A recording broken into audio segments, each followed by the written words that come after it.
Hello buddies! Alam nyo ba na ang blue turnip na tinatawag ding butterfly pea, blue pea, ternati, Darwin pea, Asian pigeon wings, or pukingan sa Tagalog ay hindi lang isang ornamental plant at natural food coloring, kundi isa ring tsaa at tradisyonal na halamang gamot sa Ayurvedic at Chinese medicine.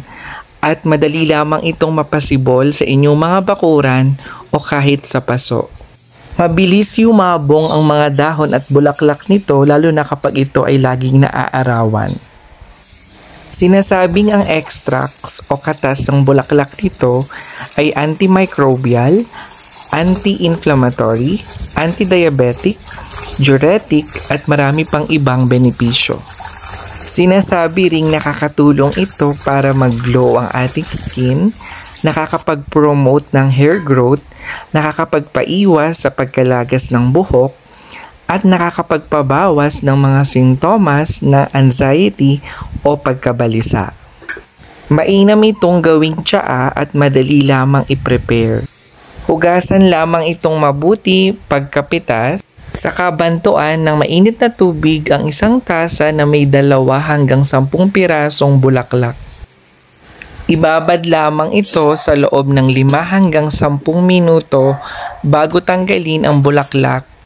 Maaari ring kainin ang bulaklak kung iyong nais.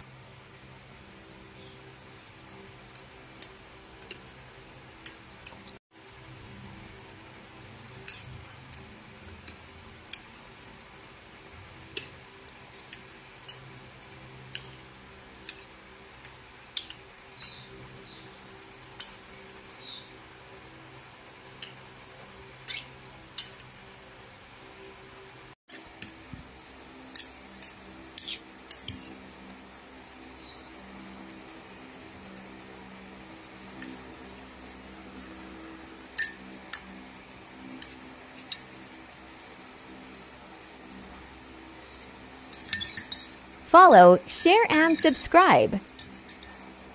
Stay healthy, buddies!